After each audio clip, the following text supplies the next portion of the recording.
So, welcome everybody to another episode of the Apostates. It's been an exhausting week.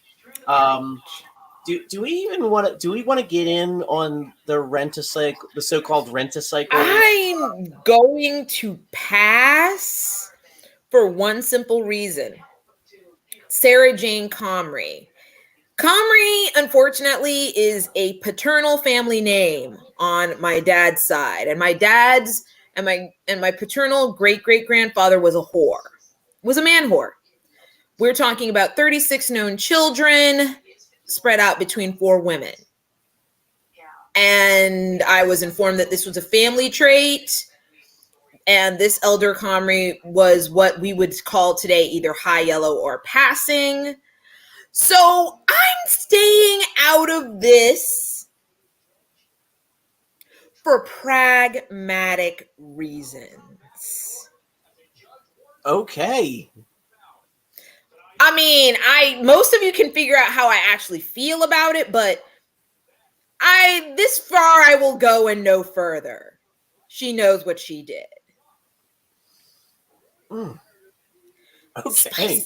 Yeah, spicy. I mean, honestly, Although I feel like there's a little bit. At the very least, I'll discuss slightly the TikTok of the Pizza Hut employee that had pizza thrown at her. This sounds good. What white woman I don't know how much racial played into it. White woman complains about a pizza and then throws pizza at black manager, leaves the store. Black manager goes into the parking lot and then shoves her down. Now, from a legal perspective, she should not have followed her into the parking lot. She should not have pushed her down. She would have let it go. Should have let it go like Elsa. But from someone who has worked retail nearly their entire life. I felt it. I get it. Not going to approve, justify. I'm just going to say it made me feel a certain way. It brings out the inner Chris Rock. Not saying I agree, but I understand. This person may have said something about some of her favorite people on staff that she may have personally hired, that she may have gotten laughs with. That person may be talking trash and may be planning to report this manager's plug for weed, something. I'm right. This has happened. Sorry. We know this as retail survivors, and one of us who is planning on returning to the trenches. Honestly, I have a feeling that this lady may have actually said some pointed things about the members of staff, and she just was not having it today. I just we needed to get some fun topics out of the way before we dive into Ron DeSantis, which we kind of have to talk about at this point. And also, next week marks the 100th birthday of Henry Kissinger, and he hasn't died yet. And I have some thoughts and feelings about that. I probably at some point will be calling my dad because he seems to know more about things like this. And I'm like halfway through part 2 of Behind the Bastards. And I feel like Henry Kissinger is just every little boy who he's just looking for significance, daddy, and maybe somebody just to tell him that he's a good boy. So he's a nice boy. So if you're on part 2, that means you haven't got into like all the parts. No. Post Vietnam.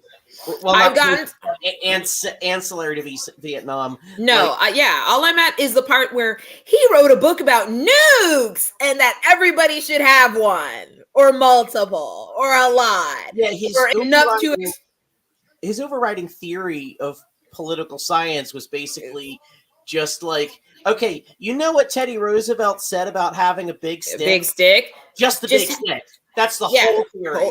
It's the whole theory. Meanwhile, my black ass is out here like, my political theory is kindness gets things done, but if you're not going to move, I'm going to make you move. And that may be in one way or another. I will use persuasion until I can persuade you no more. Then after that point, fuck you. Like, not even Reagan was that extreme in Like, his foreign policy.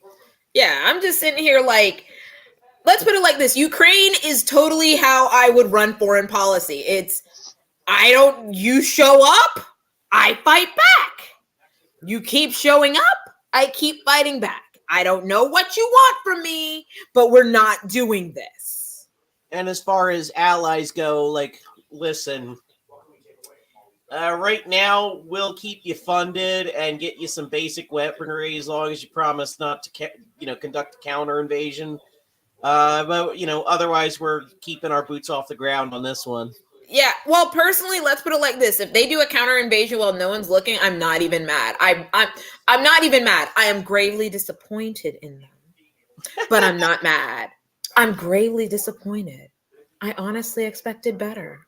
I really did, but I'm not mad. In other words, I will be gravely disappointed in Ukraine, but I will not be mad because they're basically, to them, this is an existential fight. I want to stay the fuck out of the way, and I am not interested in boots on the ground. That was another thing I just don't get about Henry Kissinger was his response to the invasion of Ukraine was basically to say it's on you. Now I'm fumbling for his exact words, but it basically was just like, man, maybe Ukraine should come to the negotiating table. Yeah, I saw that. I'm gonna need him. This is the one motherfucking time where all of us would have been more than happy to talk him down from nuke them all. The one time I would have been like, you know what, Henry, bring it down a notch, bring it down like a couple thousand notches. We have some bombs happen. There will be bombs, at least. No nuclear ones, I'm sorry, but there will be bombs. The one time we would have had fun talking him out of nuking shit. He's talking about, I just need to know, what was the name of the escort and where was the camera? That's it, really. Look, there are, a lot of presidents in our history are war criminals, human rights abusers.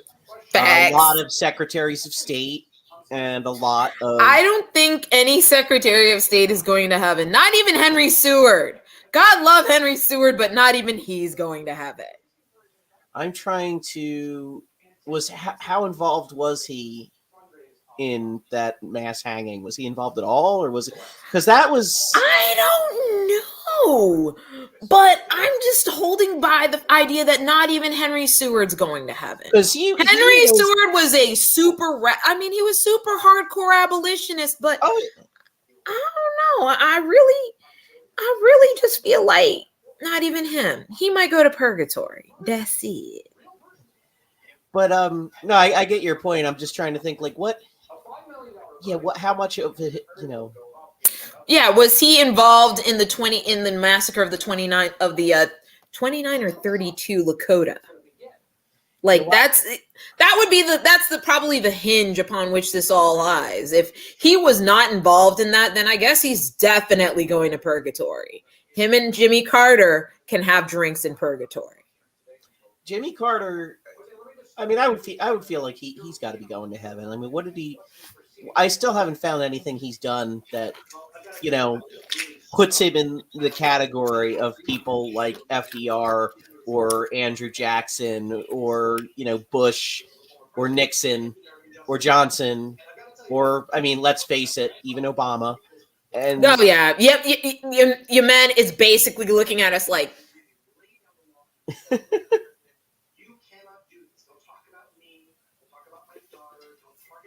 oh man. Yeah, like, let's be honest. You know what? Let's find out for sure. Like, who was Henry Seward? Was Seward involved in this particular? Like, let's be honest. Our secretaries of state are always in the mix of fuck shit, of human rights abusing fuck shit. And what was he? He was national security advisor for Nixon. which is a little bit. That's just terrifying. So his what I find horrifying, what started down this road of conversation, is that Kissinger so put himself in a position to kill more people, almost deliberately, and it was like this man killed so many, like even pretty conservative estimates, we're talking tens upon tens upon tens of thousands of Cambodians, just for the sake of basically trying to and honestly, if he hadn't intervened so hard, would it really have led to, would Pol Pot really have had the motivation? I mean, with Cambodia, I know that there I once read like a brief history of the rise of Pol Pot and the previous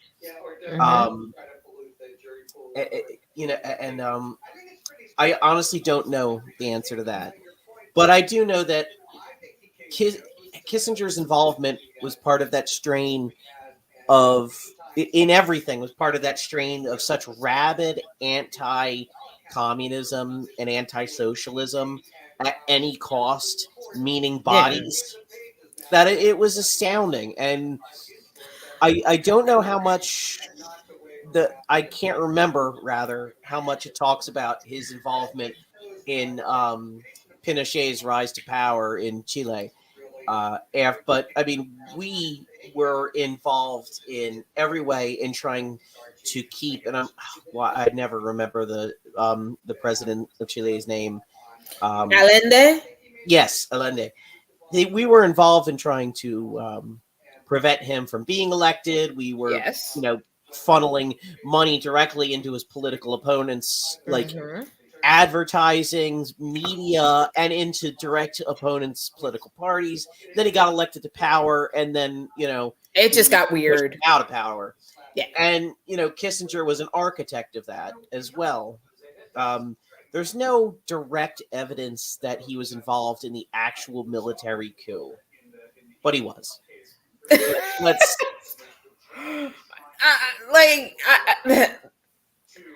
I keep forgetting that he had a hand in that shit too. That's like, what bullshit. I was now feeling that any weird political bullshit of the last 20 years, you can probably link to Kissinger. Like, it's a 6 degrees game. Well, there's, I mean, the big thing for me was sabotaging a possible peace, or at least ceasefire, in Vietnam, just to sabotage Johnson and get hit, basically, so that he could get Nixon into office and get a plum position in the Nixon White House. So basically, he just rat fucked probably one of the hardest people to rat fuck. He rat fucked LBJ, one of the hardest people to rat fuck. Like, this is a man who, despite sounding like a folksy, despite coming across as, he probably used the fact that everyone assumes Texans are dumb to his advantage. I mean, that's a tried and true tradition in the South. Saying like, hey, people think this accent is dumb, so let's pretend. But really, we're, stupid as a fox. I mean, you've got John Kennedy of Louisiana acting like Foghorn Leghorn, and the man's a Rhodes Scholar. Yeah, that man, that always pisses me off. Like, sir, you were raised better than Foghorn Leghorn. Well, I mean, I love what. Please talk like it. We know that you went to. We know you fucking went to fucking. We know you went to Oxford. Stop it. We're tired. I noticed black politicians from the South don't do that as much, which is one of the few things I appreciate. Like, not even the Republican black people from the South do this. Well, I mean, for the most part. They're like, we're not going to put on a thick accent to make you think I'm dumb, because you already think I'm dumb because I'm here in this party. And I'm here for you to use. Man, oh God. Roy Wood Jr. In the Oh no. Oh no. what do you call it? The press thing. Mm-hmm. Oh no, what did that man do? I love Roy Wood. I follow him on Twitter. What did he do? He referred to Clarence Thomas as an NFT. Well, yes, he is a non-fungible token. Because at this point, Harlan Crow's held on to him so long, and the blockchain just basically goes through Harlan Crow at this point on him. Yes, the blockchain, and I mean accent on the chain, goes through Harlan Crow's backyard at this point. I said what I said. I'm sorry. I'm sorry that you had to be in the blast radius of that. I did not mean for that to happen. I really didn't. But yeah, I mean, honestly, so yes, he is a non-fungible token. You're not going to find a more,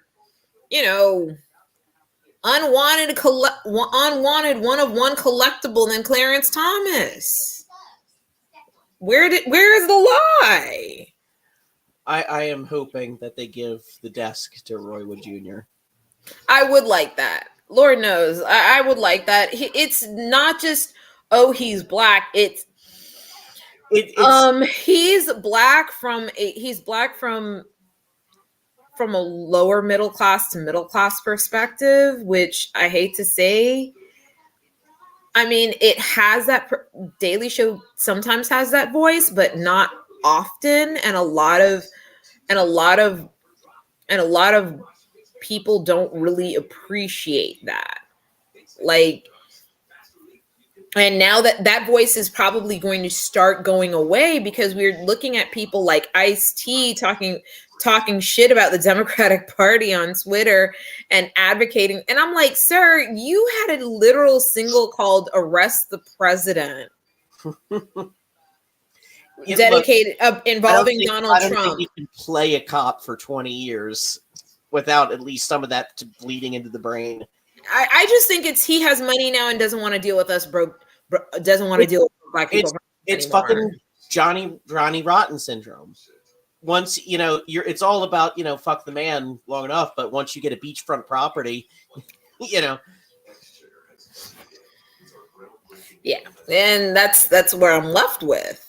That all of a sudden now he's like, well, maybe the Republicans aren't so bad. I'm like, sir, stay out of poor people's business then. Stay out of poor people's business. Simple as that. That's all. That's all you really can say at this point. It's certainly funny. Money does infect the brain. Money creates, in people who, even in people who did not grow up with money, money creates this incredibly unhinged idea of what people are capable of in their lives without it. And that is the one thing the Bible did not get wrong. The one thing I think we all can come to the table and agree on. When the Bible said the love of money is the root of all evil, you can argue a lot of other shit. And I understand. You can discard a lot of other shit. And I understand. And they frequently do discard quite a lot of shit. A lot of shit. But cling on to certain very specific things. Yes. But honestly, I think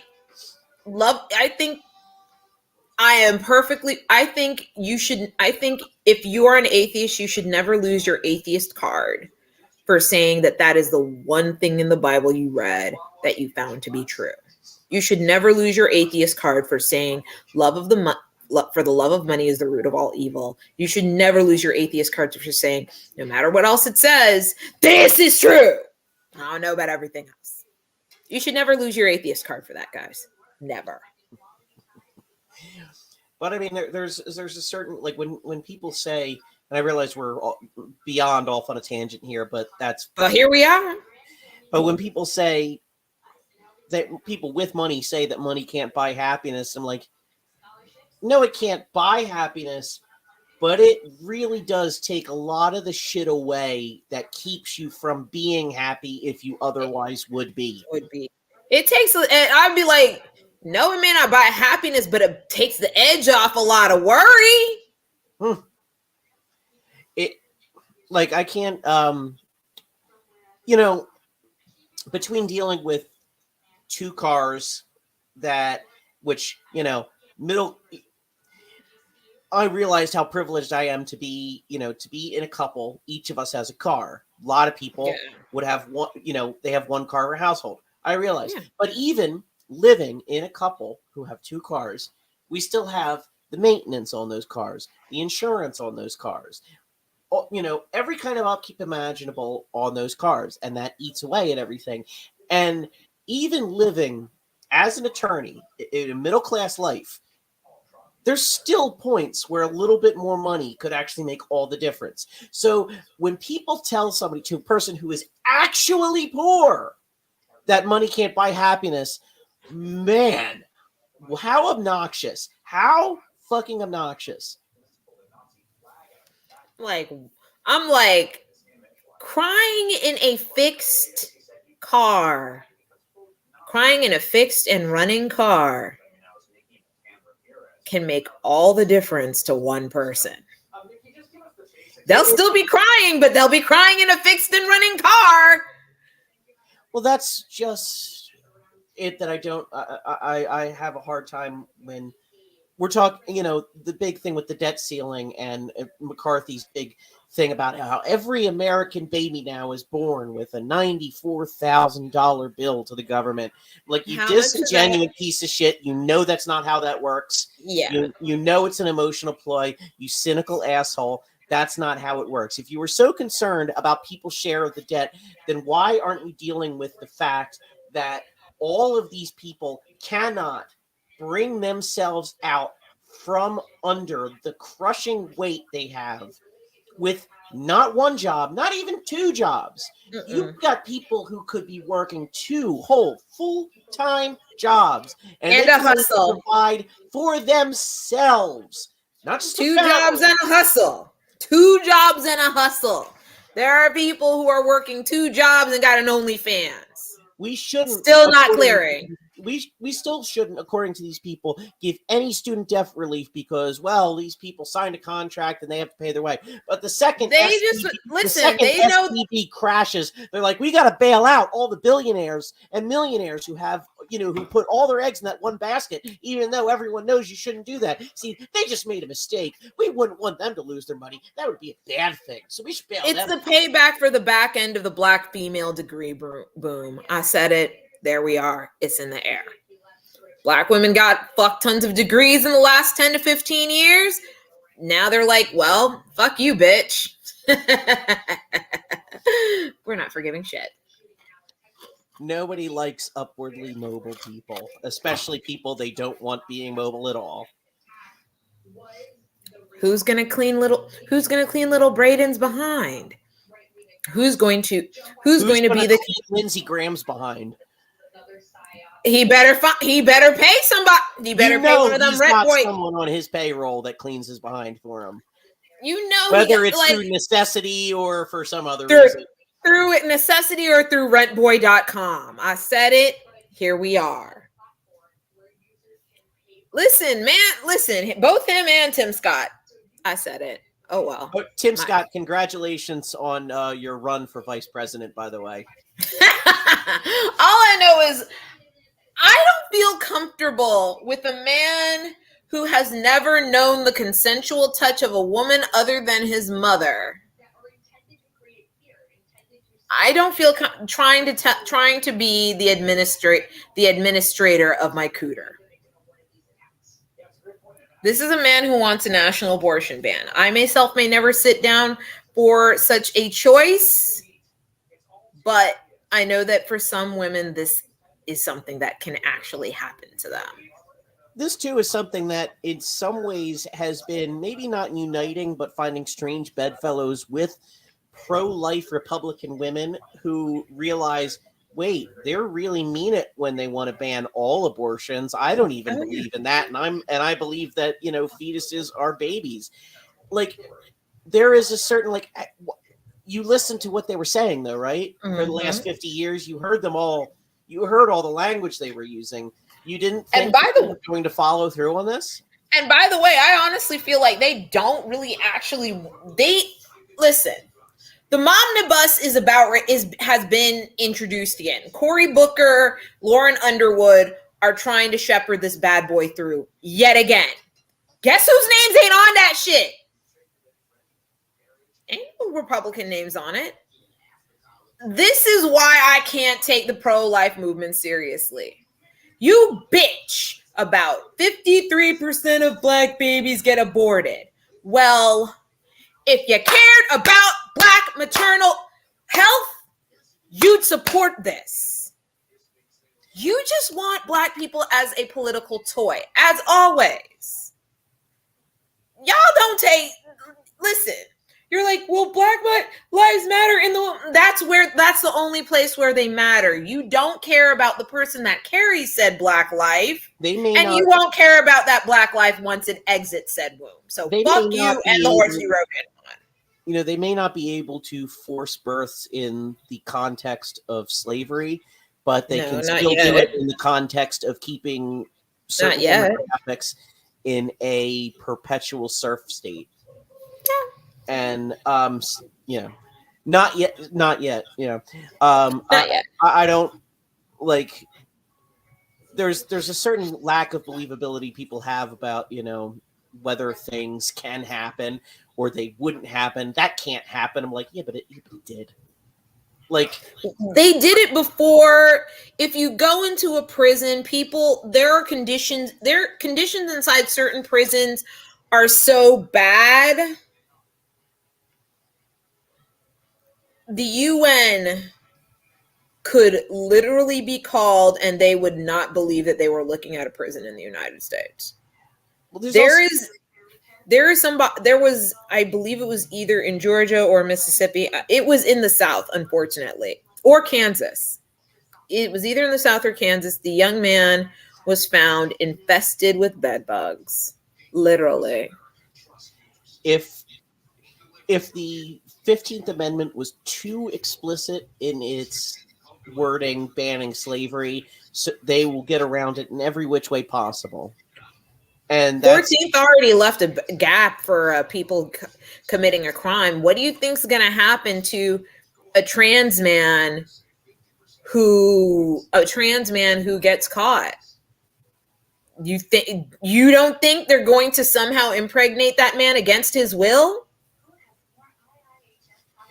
You know, when people try to talk about how, you know, this idea that a backlash can't go to these extremes, yes, it can. I use the example of Uganda very specifically in that this was a country that had rights for gays, it was one of the few African countries that had gay rights. And now all of that shit is gone. Gone. No amount of social progress is irreversible. None. Same thing with parts of Eastern Europe. There were various periods where it was not a death sentence to be a gay man in Russia. It was not necessarily a death sentence to be a gay person in Eastern Europe. But it's not something I would recommend. Well, the reason I go with Uganda as an example specifically is the why and who. It was a bunch of responsible. It was a bunch of evangelicals that managed to get social clout over there. And they are writing the bills here in this country. Same people. They are not going to stop with gays. They are not going to stop with trans people. That's why the people who say, "Oh, divorce LBG split from the B from the TQ." I'm like, as the B. That scissors is coming too fucking close. Cause I know the moment you two get spicy, y'all gonna push me right into it. Y'all gonna push me face first into that buzzsaw. So no, splitsies, fuck that. We live together, we die together. We don't do that here. We don't do that here. We don't. Listen, Stormy did not get arrested all them times for nothing. Marsha P did not get arrested for nothing. Mother William Dorsey Swan did not write a letter to Grover Cleveland asking for clemency for nothing. Frances, I believe her name was Frances Thompson. Frances Thompson did not come before Congress for nothing. All right? There is a long line of trans and gender nonconforming people, especially people of color, that have done the work. For some preening, for some idiot white cis gay man who thinks he has opinions to say that he's going to split, that the lesbians and the bisexuals are going to split from the trans people and the gay and the queers. The fuck you will. We not doing this. We not going back. Another example historically I will use is in the 20s and 30s, how the Nazis would describe transgender people, and yes, there was a vibrant transgender population in Berlin and throughout a lot of Germany. And that's why a lot of white nationalists chant Weimar conditions, Weimar solutions at trans folk and drag shows, because they know that community was there. They know that community was suppressed, and that's what they want. And specifically what the tactic of the Nazis was to call these people corrupters of youth. Yeah. The playbook is always the same, and it leads, if we don't do anything, it leads to the same place. And worse than the people who are I misspoke when I said worse, but still more infuriating than the people who are doing it are the people who I would call erstwhile allies, who for so long talked about these warnings being like overstated. Yeah. That it's not, people who otherwise don't think of themselves as bad people would, playing into the idea, well, of course I'm fine, if adults transition, but, children, they're too young. I'm like, we have safeguards in place for children. You're worried about a thing that isn't happening. You are listening to the terms of the argument as they are stating it, because they are saying kids are getting these surgeries all the time. And they will point to one example of maybe a 16-year-old trans man who got a double mastectomy, but they use that to talk about 14-year-olds getting their privates, in their terms. Get it? I don't even want to use their terms, but you know what I mean. Yeah, and this is where my response is. They'll talk about it, I'm like, basically, you're describing child porn. Are you okay? Either you're describing some weird fantasy or you're describing child porn. One of which you shouldn't have, and two of which didn't happen. So, which is it? Are you okay? There's no genuinity to their arguments for doing this. They there start really isn't. with, that's why I cut to the shame. That's why I cut to the "Are you okay?" Because what you're doing isn't normal. What you're doing isn't normal, nor is it right. What you're doing is wrong, sick, and weird. What they do is they start with the concerns about the children every as time of getting everybody onto that little boat. And then they set sail on that boat towards greater and greater restrictions. And that's always been the case. That's how these social backlashes work. They start with what sounds like to an outsider as a reasonable idea, like, yes, I'm concerned about the children. And as we saw with people, as we saw with people like Matt Walsh, who is a white nationalist and also I'm waiting for him to just admit it. I'm tired. Even and also an evangelical theocrat. He gets on Joe Rogan's podcast to talk about the quote epidemic of people children who are trans, and he believes that there are millions of kids when it's basically like 4,000 or 5,000 over the course of several years who are getting puberty blockers, not surgery, not even hormones, puberty blockers. And it's like puberty blockers, and you're either allowed to grow out your hair or cut it off, depending on where we're going with this, and a name change and a wardrobe change. That's it. That's all we're doing. No knife, no nothing. Just puberty blockers, hair change, name change, wardrobe change. But it sells on Fox News and on the Daily Wire to say that children are getting quote mutilated. That's not a thing that's happening. It helps them sell it to people who aren't looking closely. Yeah. People who aren't looking closely, and because many people have never met an actual trans person. They don't know. So because of their ignorance, and people really do conflate ignorance with innocence, and they believe that because of their ignorance, they're blameless in this. That we just followed with what we had. And instead of saying, hey, wait a minute, I've never actually met a trans person. This person might just be lying to me to gin up some bullshit. I know I'm not blameless for the horrible things that I believed 20 years ago.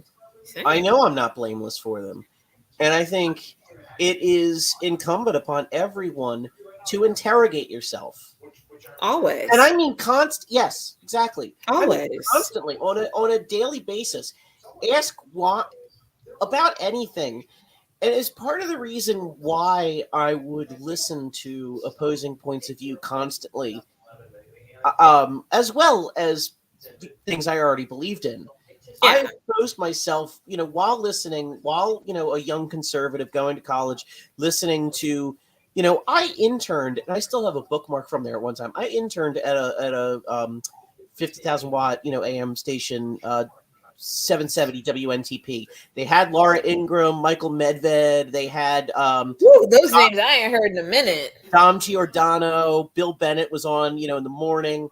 They had Michael Savage. They had Mark. Oh my God, I'm feeling like I should be digging for whatever weird bone supplement these fuckers would hawk on their commercial breaks. I'm surprised that Michael Savage is still alive, to be quite honest.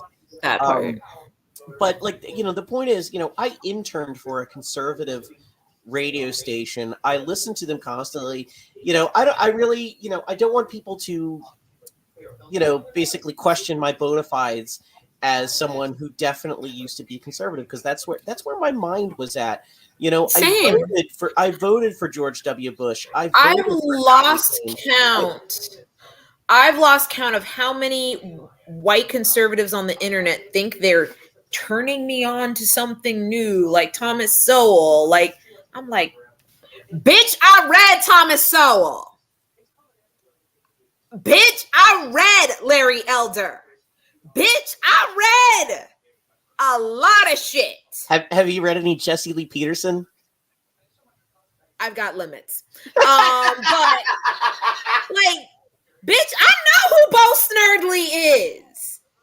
Please stop patronizing me. I have been there. I have done that. I have sucked its dick and swallowed. I remember the first time I heard Snerdley's voice, and I was like, he's real!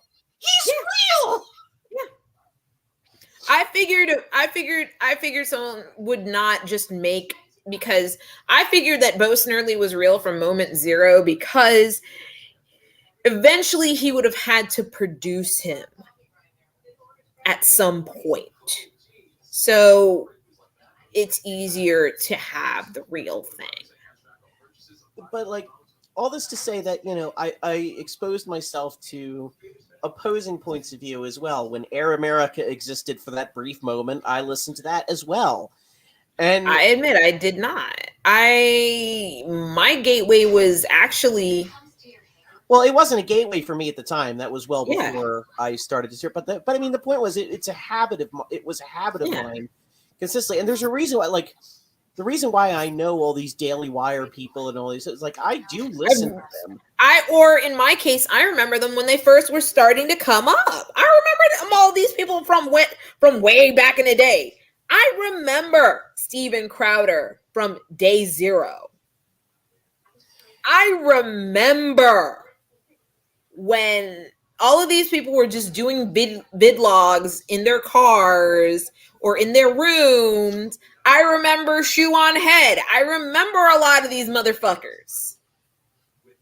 And doing their shoots from inside a car, 500 yards from the nearest school. Basically. And so for me, my gateway came through. I would say I was more chased out of the party than I walked out. It was constantly, it was running up against the misogynoir. It was running up.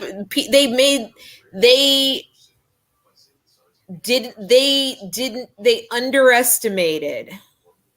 In my case, I think they underestimated how much I would see myself in people like Michelle Obama. They underestimated how much I'd see myself in the trans people I knew. They underestimated those things. And from hearing what Michelle Obama had to say, it led me to hear what other Black women had to say. I was like, Joy Reid is a little to the left of me, but I understand where she is coming from. And then, you know, seeing local people like David Jolly walk away from the party. You like David Jolly and Pete and Rick Wilson leaving? That was shit I was never thought I would see in my lifetime. People like Anna Navarro leaving? I thought I'd never see that shit in my lifetime either. So I'm like, well, there has to be something there. Interrogate yourself. Constantly. That's where, and I'm not saying it'll lead you to change, but I think everybody should do it. And I think you should also interrogate yourself, because even if you don't change, you'll end up becoming stronger, and you'll end up being able to give the why of what you believe, as opposed to just, this is what I believe. I get inordinately angry when I ask for an explanation for someone and someone's response is, well, it's just the way it is. Or alternatively, that's just the way we've always done it. Like, what part of you think that's acceptable? Basically. What gets me right now is the fact that DeSantis tries to act like this is the way we've always done it. And we're like, no, this is not the way we've always done it. There's a reason why. What people are slowly figuring out is they still have not signed the bill that would disallow Ron DeSantis. They have not signed the bill that Ron DeSantis no longer needs to resign to run. There's still, so he's probably, tomorrow he's going to be in defiance of it. I didn't even know that. The reason is because right now, Francis Suarez is still thinking about running. And Francis Suarez, mayor of Miami, he is also a Republican. He did not support Ron DeSantis. He voted for Andrew Gillum. He did not support Donald Trump. I'm not saying he's some great Cuban hope, because he's not. What I am saying is he could either be the rock thrown off the parapet, or he could be a pebble in someone's shoe. Either way, he can be trouble, and it's kind of a unintentional suicide move. So Francis Suarez could announce in the next couple of weeks just to see what'll happen. That's why the legislature hasn't done anything. So tomorrow is probably going to be interesting for more than just Ron DeSantis himself declaring in the company of Apartheid Clyde. Somehow the idea of Ron DeSantis in the company of Apartheid Clyde does not shock me. They're both racist. They're both low, high-key racist fucks. And I expect nothing less. I really don't. I really expect nothing less from them. In Florida's sort of new regime, part of this, the clawback of rights has been astonishing, and you have situations where you have people who wanted to be parents. They had a pregnancy that they wanted. Then they found out that their child basically has, I think it was called Potter syndrome. Maybe some sort of situation rendering the child non-viable. The child, there was a problem with the amniotic fluid, and the child was not going to get enough oxygen.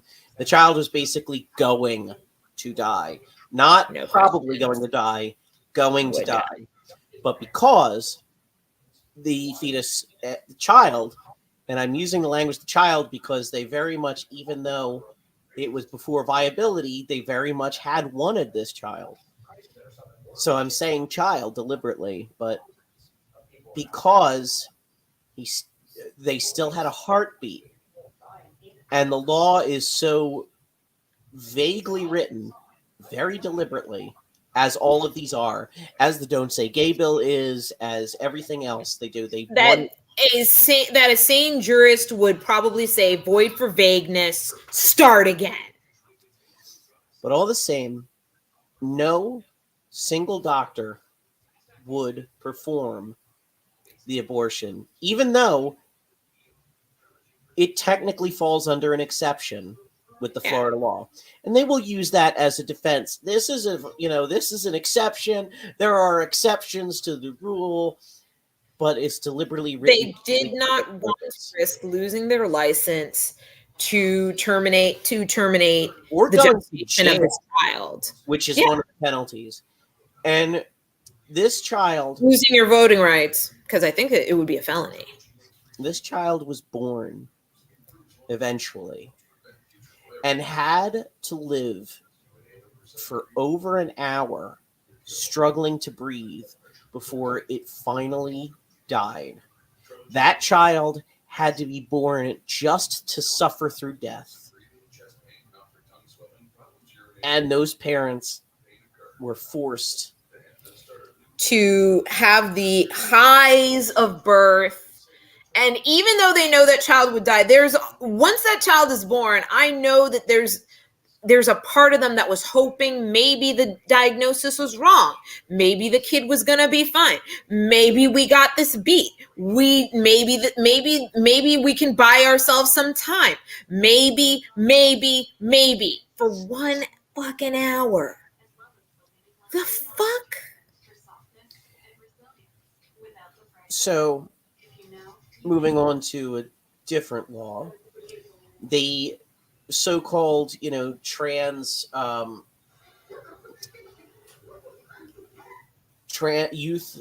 care ban also does not allow for adults to receive any trans care from somebody who is not a doctor. So no nurse practitioners, nothing like that.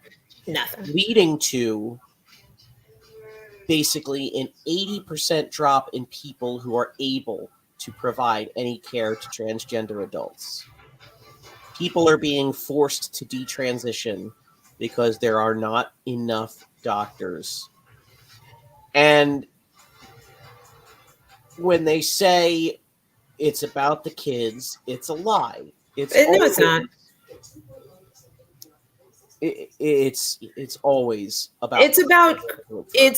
It's about creating a chilling effect, thus rendering them in a position where they are now mentally unable to participate in society fully, which is what they want.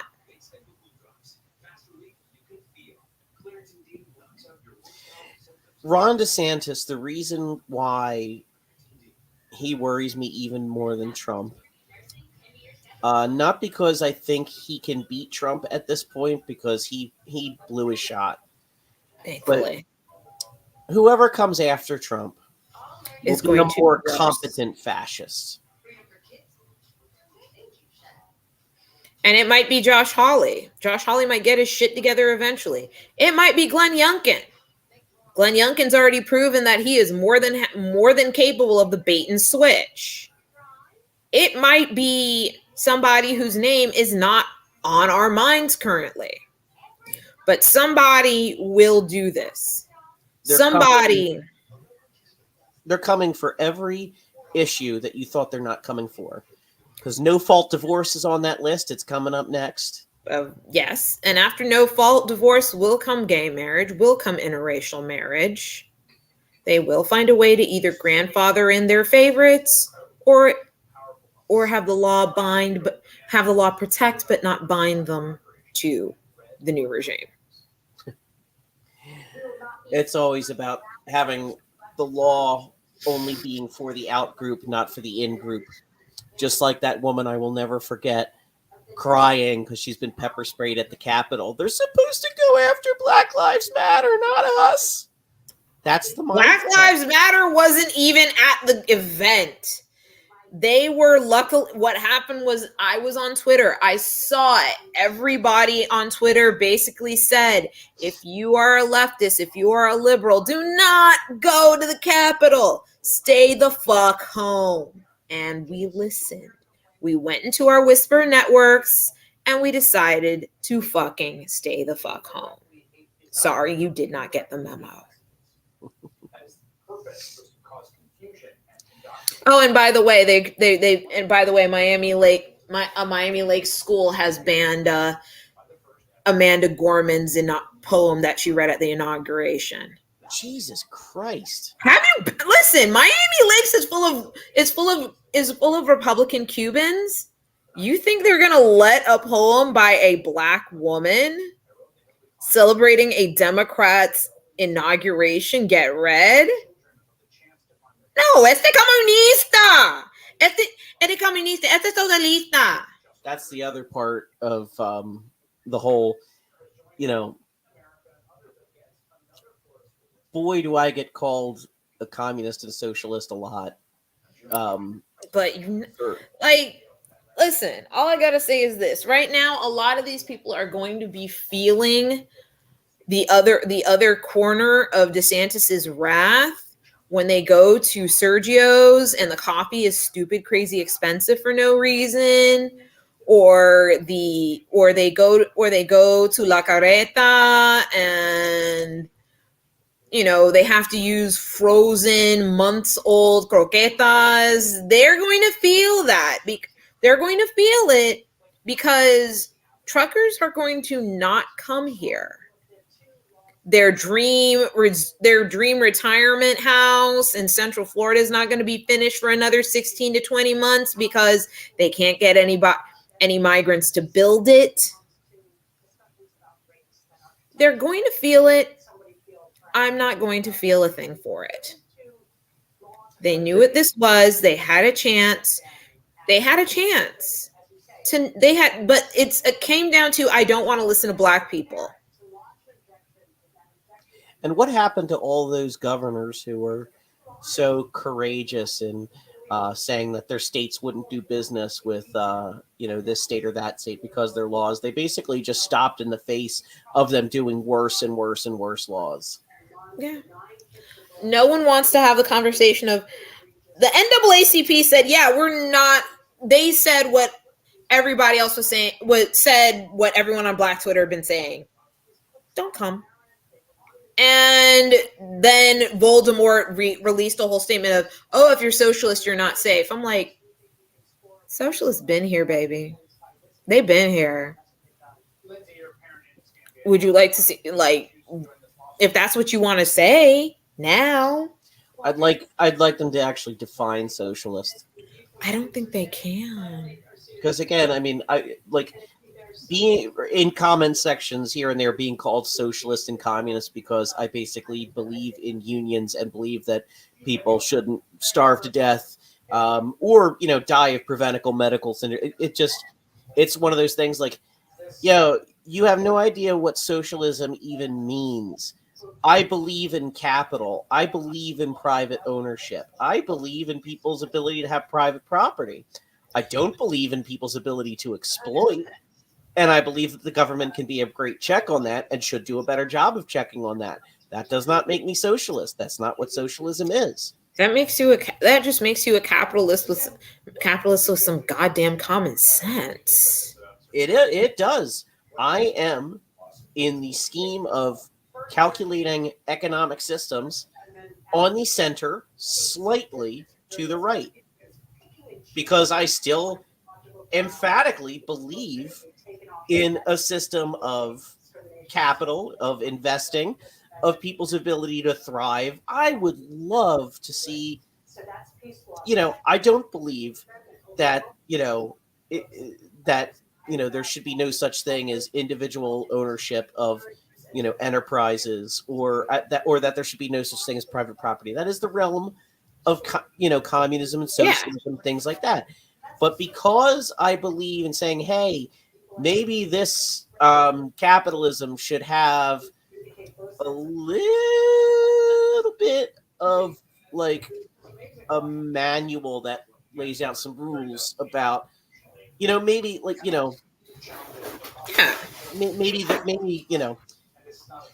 maybe we should just, put up some guardrails and stuff like that to use just a couple guardrails, nothing major. Metaphor, but like, because of that, the concept from people who have become so far right is like, that's socialism. Like, Jesus Christ.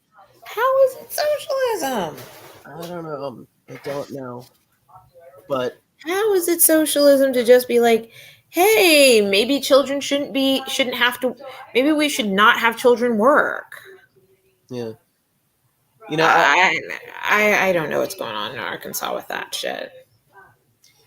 Protect children, except from getting their heads blown off in school or from getting their arm chopped off in a mangler because, their farm hours are allowed to be, But here's the thing. That law isn't for Braden, isn't for Braden. It's not for McKaylee. It's not for Stetson Finance Bro the Fifth. It's not for any of those kids.